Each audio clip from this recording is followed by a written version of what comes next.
Hey everybody, welcome back to Gideon Stuff. Today we're taking a look at the Buck Canoe. This is the 389, I think. Yep, 389 says it right there on the blade, dum-dum. Alrighty. Let's go ahead and get this review kicked off. Now that I've revealed that I can't read, it's all downhill from here. Alrighty, so our blade length measurements. Sharpened edge coming in here. Ooh. Ooh, goodness, 2 1/8. And overall blade length is 2.5 inches on the dot. Wow, good job, Buck. Oh, and maybe we should measure the other blade, I guess, because we got it here. Sharpened edge is coming in at, just shy of 1 3/4 inches. Overall length is 2 inches exactly. Very cool. Very cool. Wait a second. What? Yeah, okay, sweet. Alrighty, I'm not sure why that was confusing me for... Obviously, your boy is not functioning at his highest level today. Although my highest level is really not that high, so I guess it's not much of a difference. Okay, let's go ahead and get into our size comparisons. Let's bring out the rats, as always. There's the 2, and there's the 1, who's not even fitting on screen right now. Whee! Come back over here. There we go. Hip, hip, hooray. Yep, not a big knife. Not a big knife at all. Which shouldn't really be all that surprising. Okay, next up, let's compare it against our Civivis. Might as well. There's the Praxis. There's the Elementum, or in this case, the Elementum 2. Nice. And... bring out our USA made comparisons. Spyderco PM2. Benchmade Bug. I don't know. Something seems weird about the camera angle today. Like we're... I don't know. Maybe it's just my imagination. Maybe it's just my imagination. I don't know, guys. I don't know. Okay. Let's compare it against some classic or traditional knives. Here's the Schrade Bruin. Do I have another Buck around here that I can compare to? I don't actually think that I do, and I know that's heresy. I'm sorry, guys. What I do have, though, is this Camillus Classic that we reviewed not too awful long ago.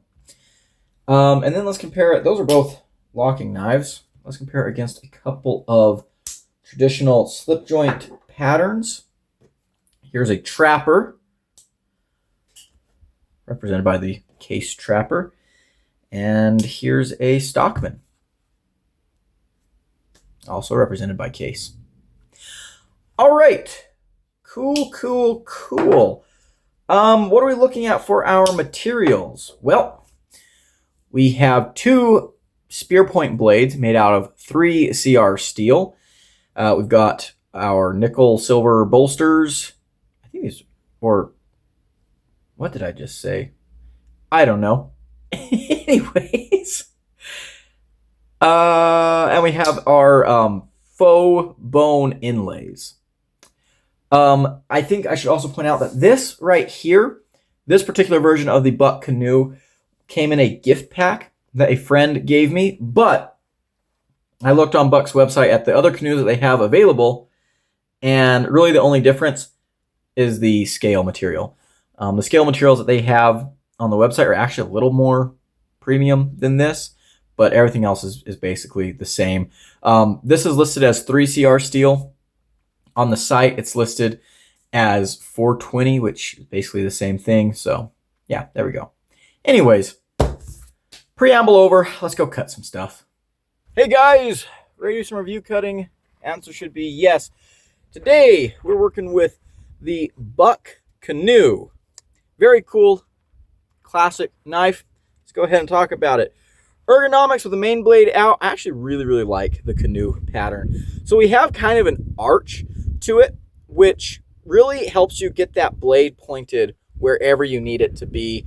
You've got the big kind of bellied drop point, spear point blade. But because of this curve, you can get down to that tip very easily. You do have this little ricasso area that you can get your finger up in if you want to, kind of give yourself some extra security against the blade coming closed on you. I appreciate that. I think that's great. If we have the pin blade open, ergonomics are quite the same. You use this knife a lot differently. You can grab it in a little pinch grip and do something like that. Yeah, ergos are fine here.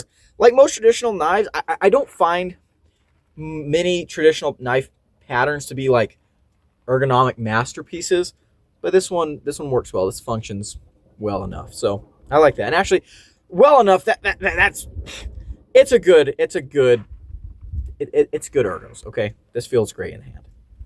Okay, let's talk about that action. Slip joint, no half stop.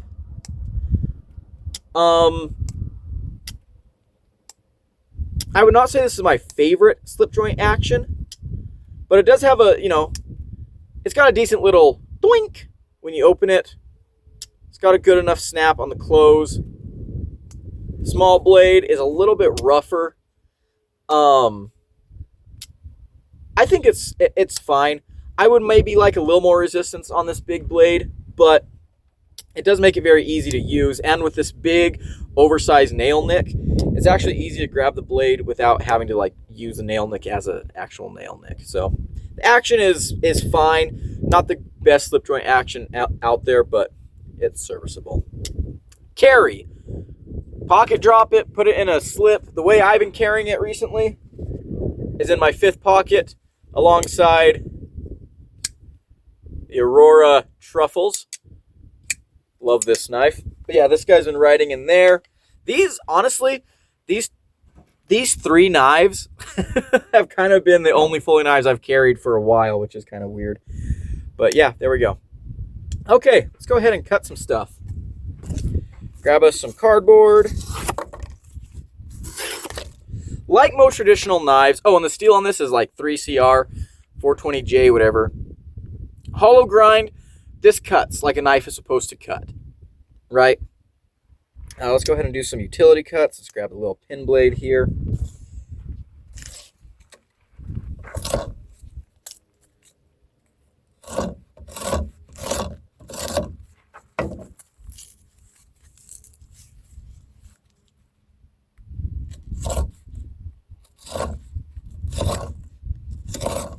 You can get to utility cuts very good. I'm not sure why that didn't go through all the way. That was weird. Let's do our rope pull.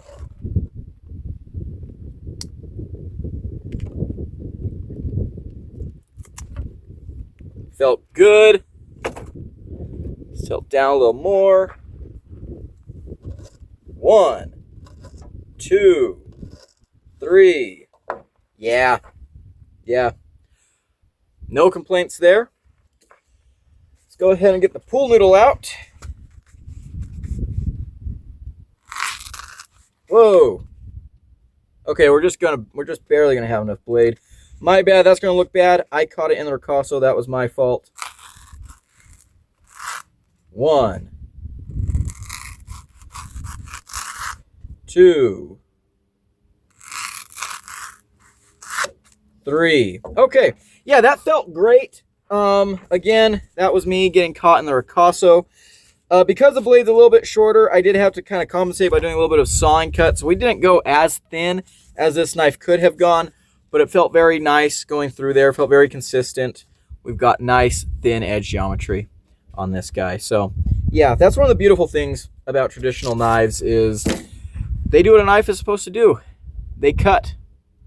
They're designed to cut, and cut they do. All right, let's go ahead and get back to the table. Alrighty, we're back. Let's go ahead and get into what I'm liking and not liking about the Buck Canoe. Number one, I think the Canoe is a really classic design. Of course it's a classic design. Guys, I don't know what's going on with me today. It's like sometime last night someone was just beating me over the head with the stupid stick. I can't speak or think today. Again, that's marginally worse than my normal state, but it is still worse. Anyways, I think the Canoe design is a great looking traditional design. That was the thought that I was trying to get out of my head the first time. It is a good looking knife. I do love double-bladed traditionals. I'm not as big a fan of multi-blade traditionals as I used to be, but I do like double-bladed ones. I think double-bladed traditionals are pretty cool. And the Canoe has got a really unique shape. It's got kind of this bow, kind of like a canoe. Hey, look, it looks like a canoe. I wonder why. I wonder if that's why they named it the Canoe. Oh, we'll never know. But yeah, I think it's a good-looking knife, and this is a good-looking knife here too. I mean, you've got all the yummy features from your traditional knives. You got the bolster and the butt cap. You got the nice little inlay. It's a sexy little knife, and honestly, the versions that you can get, like from the buck site and like the more, I guess, regular production versions, look even better than this one. Next thing I like, the ergonomics. We already talked about how this is kind of bowed forward, kind of shaped like a canoe. Really fits in your hand very nicely. Points that blade where you want it to be at all times. Also appreciate this ricasso area. You can get your finger up in there and kind of pinch the blade to prevent it from closing on you during use. That's good. I always like seeing that feature on a slip joint. It's not as comfortable. This is definitely the more comfortable grip, but you can do it for sure. And kind of piggybacking right off of that, the performance on these blades is pretty good. Yeah, they're 3CR. Not gonna hold an edge forever, of course, but they're ground very nicely. You can see we get to a nice thin tip, hollow grind, very good blade shape with a spear point. Traditional knives do what knives are supposed to do. They cut. And this one absolutely cuts. Carrying this knife was very enjoyable. Whenever I had to cut something, take the knife out of my pocket, and it was a nice, effortless cut. When the knife does start to go dull, you can touch it up on basically anything. I think I've just been hitting this one with a strop. You can probably see, yeah, not real precisely hitting it on a strop. This edge probably does need a little bit of work here pretty soon. In fact, I'm not even sure when the last time I hit it on a strop was. Probably needs a little bit of, yeah, it does need some help. But yeah, it cuts very, very nicely. And that goes for both blades. I didn't use this blade as much, but it's kind of nice to have the secondary blade, I guess, if you want to get something a little more precise. If you're whittling, this would be the better blade to go with. I mean, knives like this are already pretty friendly. So if you have to pull out your knife and use it around people, no one's really going to get freaked out by a knife like this. But if you want to be just, a little more discreet, you can go with a small blade and stuff. Yeah, it works pretty well. In fact, let me see if I can find a piece of paper. Is this paper here? Yeah, we got a little receipt here. This blade did not get much use from me, and I don't think I ever stropped it. So let's see what it's got. Yeah, we'll get on screen here. Yeah, that one's, I felt a little bit of roughness. Let's see, the main blade. Oh, yeah, right there at the tip. Yeah. Yeah, there's a bad spot right there, but I guess it's in decent enough shape. But yeah, definitely a knife that will cut and perform the way you want it to. Next up, I think this is a very nice, a very easy knife to use. The big finger nick, or nail nick here, finger nick. Maybe I should just like scrap the video and film a different day. I don't know when the next opportunity I'll get to film is. Like right now is my time to film, so film we shall. It makes it very easy to grab onto the blade. I do still, I mean, you can see here, I've actually got my thumbnail a little long, but not, super long. It's a nice wide nail nick. You can get in there. You can grab the blade and pinch it out without using the nail nick, which I know a lot of people will appreciate. Next thing, the fin finish on this is actually pretty decent. We got a little bit of gapping there, but we can see that, by and large, everything fits together the way it's supposed to. The blade alignment is good. Yeah. Pretty nice fit and finish all the way through. Okay, let's go ahead and get onto some negatives. My number one negative, and it's not really even a negative, this is just going to be kind of a neutral thing. I do wish it had a half stop. The action on this is a little mushy. I like to be a little bit stronger or have a half stop. If this had a half stop, the action would be really, really good, I think.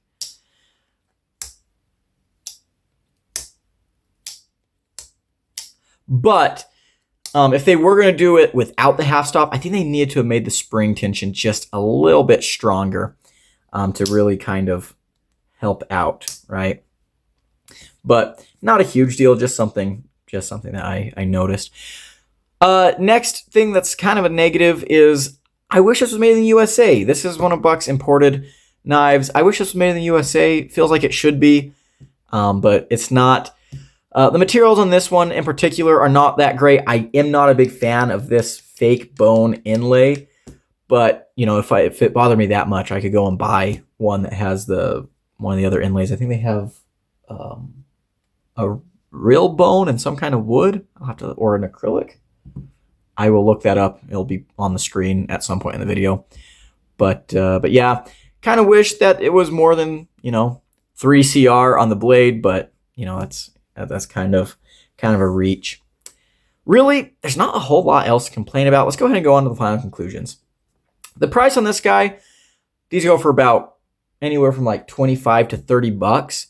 This one here, I talked to my friend, came in a gift pack with another knife, a little toothpick, and that was 25 bucks. You're getting 2 knives for basically the price of one of these that has the better handle inlay. I guess that price is fine. I think this would be a lot better if it was just 20 bucks flat. You know, that'd put it down in the range, you know, still above the price of something like this old timer, but 30 bucks does seem a little steep. I think Buck is definitely, you know, resting on their laurels with that one. But the knife itself is really cool, and I recommend knives like this to people all the time. They're simple, they're easy to use, they're easy to maintain, they're not threatening, they're legal most places, and they have a little bit of wow factor. They've got a little bit of that classic nostalgic feeling, like, you know, this is not an expensive knife, but, you know, if someone took care of it, they could pass it down to their kid, and this feels like the kind of, I don't know, this definitely feels like something you'd pass down to your kid a lot more than this does for some reason. Now, this is a better knife, and honestly, CGRB Pyrite Light, this might last longer than this knife, but I don't know, something about this just feels like an heirloom, and this doesn't. It's a weird thing, you know, maybe it's just because this was my grandpa's generation, and by the time I have grandkids, you know, this will be the knives from my generation, so maybe this will have the same feeling, but, you know, as of right now, this has that good old-timey feel, which I think is important. I think that's a good reason to buy something like this. The Canoe is an excellent design. If you are going to be getting into EDCing traditional knives like this, I think I'd actually recommend a Canoe over something like a Stockman or even a Trapper. I think it'd go probably Barlow would be my #1 recommendation, and then maybe a Canoe. I think it's just a really, really good design. Very carryable. I guess that's something I could have put in the negatives is, you know, this is just a pocket dropper, but, you know, I think you know what you're getting into if you're buying a knife like this. Fin finish is decent enough. This does cut very, very well. You're going to have to keep that edge maintained, but it's not too bad. So do I recommend this knife? Yeah, I do. I think there's better things out there for sure. I think, honestly, Rough Rider offers a lot more value than this. And Case, if you want to, you know, spend a little extra on a Case knife, I do think Case knives are overpriced, but they definitely do feel more premium than this. So, you know, if you just really like Buck, or if you're just in the market, or just a collector of Canoes, yeah, this one's fine. I think you'll enjoy it. I think you'll get a lot of use out of it. It's a pretty cool little knife. Big shout out to my channel members at the cowboy level. I appreciate everything they do for the channel. If you want to become a member and support the channel directly, there's a button down below. As for the rest of you, if you enjoyed this video, leave it a like, comment below, and subscribe. I've been Gideon, and I'll see you in the next one. Adios.